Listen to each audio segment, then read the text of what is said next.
Good morning. So today I'm out on St. Mary's Lake, camped last night in Rising Sun, which is like right up against these cliffs on the other side.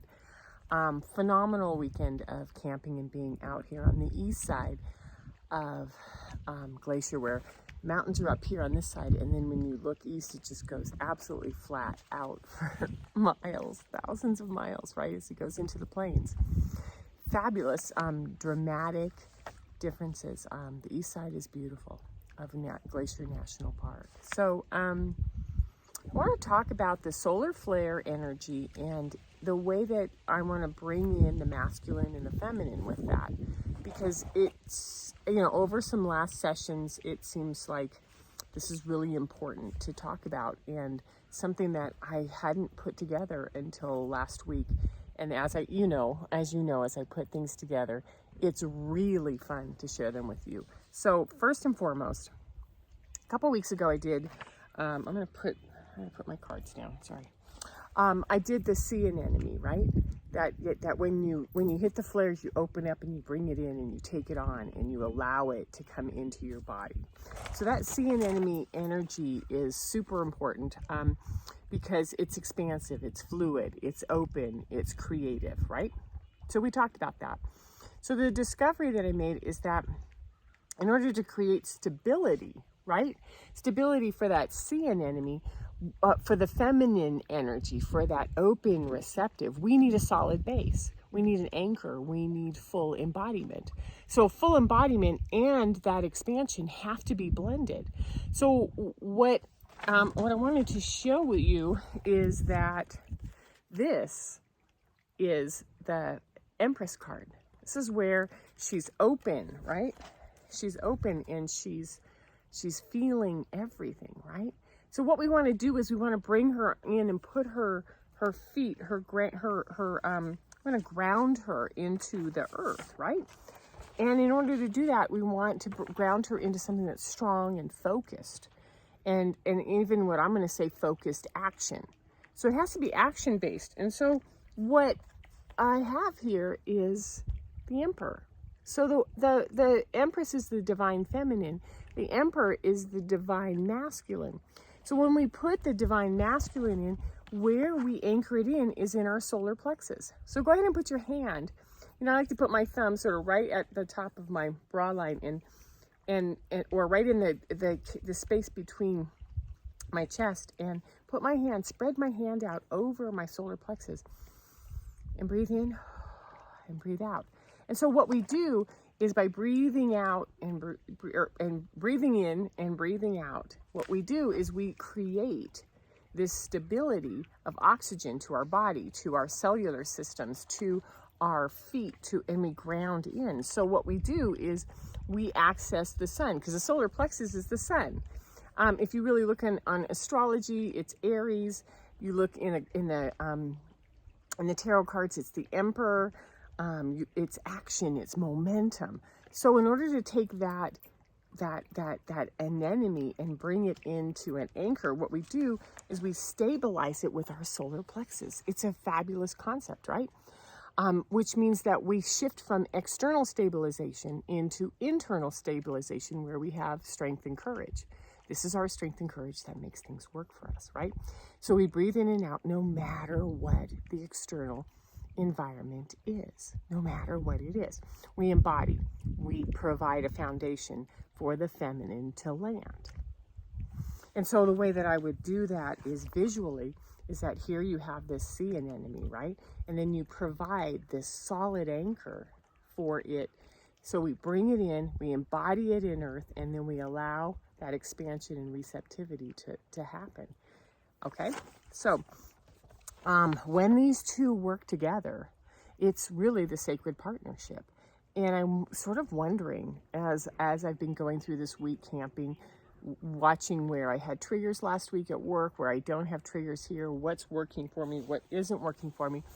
I'm noticing that I wonder if this sacred partnership between the solar plexus and the feminine expansion isn't what we're here as humans to learn, especially as we're pummeled with news, especially as we're pummeled with solar flares, especially as we're pummeled with energetic zingers that hit our planet and give us headaches. They make our body hurt, and they spin us out.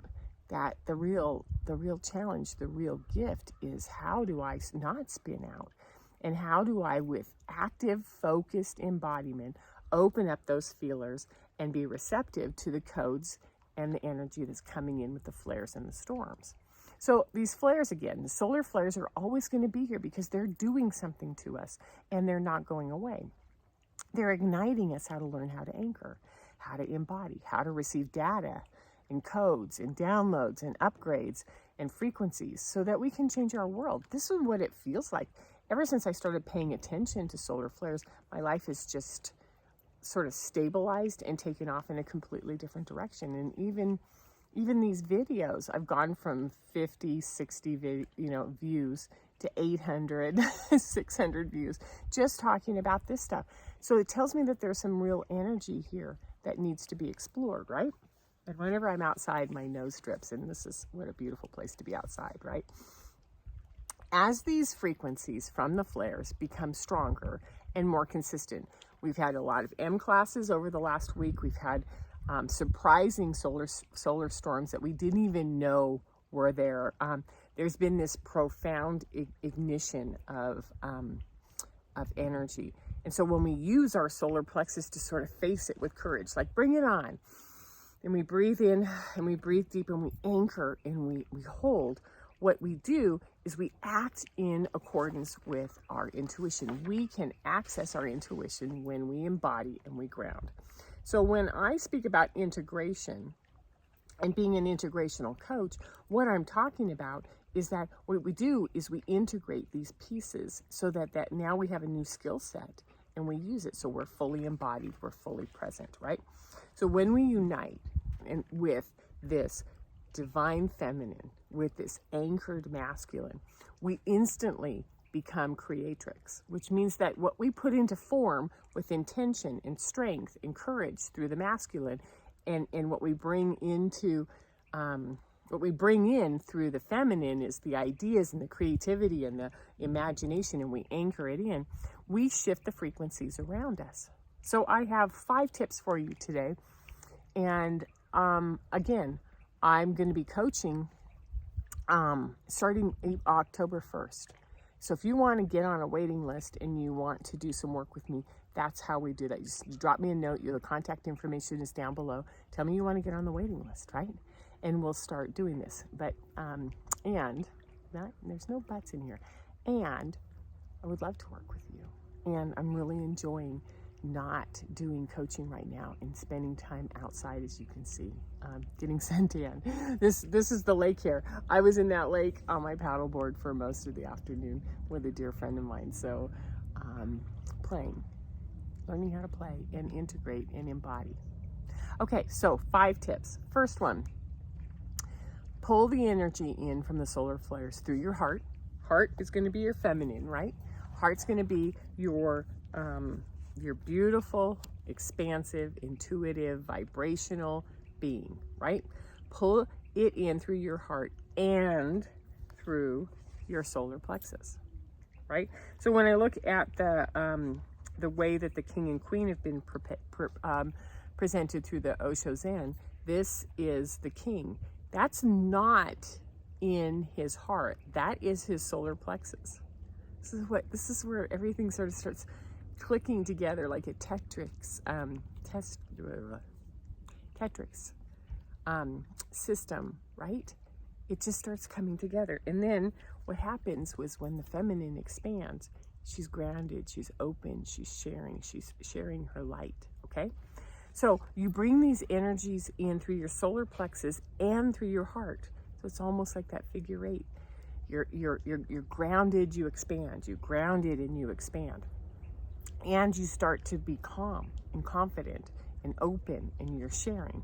And I wonder if this isn't really the big challenges for indigos and for crystals, because although their approaches are going to be very different, it's about being able to face the influx of energies coming onto our planet and to welcome these pulses of energies in storms into our bodies and to use them. We have the technology within us to use these. The technology is access your solar plexus, and access the vibration of your heart.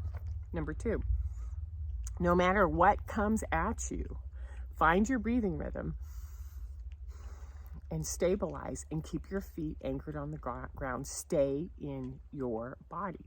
So you can even put your hand on your solar plexus. You can breathe in and out to a count, a 1 and a 2. And you can say it inside silently, a 1 and a 2, no matter what comes at you while you're doing this. And you listen and you participate, but you're focusing on keeping your breath stable. Now, this is going to be really important when you have a child that's tired or hungry or temper tantruming. I can't even talk this morning, as you can see. There's some words that aren't coming out very well. Crying, overwhelmed. I'm in a campground. There were 3 little babies that were just like had it, with tent camping, vans, everything. And they were just like overwhelmed last night, okay? With your teen. When they're purposely, strategically hitting all of your triggers because they're testing you. They want to know what you're made of. They want to know if you're going to hold and be there as a stable source for them, right? When you're with your partner and you hit those repetitive relationship patterns, oh, here we go again. And when I do this, he does that. Or when I do that, she did. Whatever relationship you are in, notice that there are repetitive patterns and we're going to hit them. We're going to hit them fairly regularly. And the last one I would say is, especially when you're triggered at work, when there's an emergency, when there's drama. I just recently had a colleague just lose it on me in front of the whole office. And I just kept going, a 1 and a 2. And I said, okay, anything else? And it was like, rah, rah, just at me. And I just thought, thank God I have solar plexus that I'm in touch with and I know how to use them, because that was hard. It was really hard. So you keep yourself solid. No matter what you do, you breathe through your solar plexus. Number 3, you make your body strong and secure and anchored so that your feminine can trust and expand. If you're not solid and anchored, then the feminine, intuitive, beautiful, flowing part of you doesn't trust the world and is erratic and spontaneous and not in a good way, sort of reacting to everything around them. You want your feminine side to expand. You want it to gather information. You want it to be creative. This is the most beautiful internal process that when we learn how to support all parts of ourselves, right? Number 4, allow yourself to be introduced to the world this way. Both and.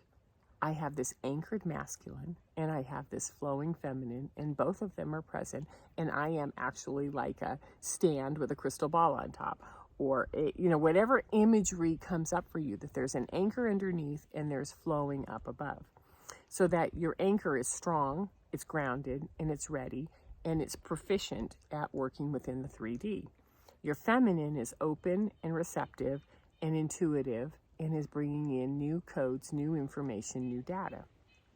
Number 5, last one I'm always going to close with, of course, is compassion, which is, hold compassion while you hold yourself steady. Because experience these waves of reaction, these judgments, these off people, places, and things coming at you. And know that they're just showing you their patterns. They're showing you their issues. They're not yours. If we go to 4 agreements, it's not personal. What they're doing has nothing to do with you. You're representing a mirror. You're representing an experience that they have to stop reacting to on an external level and do their own work. And I love that scripture piece, which I will always use, which is forgive them. They know not what they do. They don't even know that they're in a pattern. Whether it's a child, a teen, a colleague, just have compassion. And so what I noticed is to be able to hold that breathing, make sure my feet, my hips, my entire body's on the ground, and then just to hold compassion, like they're showing me what's going on with them. It's a fabulous tool. So I hope that this works. And if you like this, pass it around, share it, like it, do whatever you need to do to make sure that it gets some attention, because I think it's good information. You have a wonderful day, and let me see if I can show you a little bit more of this lake all the way around. It gets kind of bright over there with the sun, but then right up over here, there's a little creek that comes in. It's just a fabulous place. So enjoy, and I'll see you next week. Take care.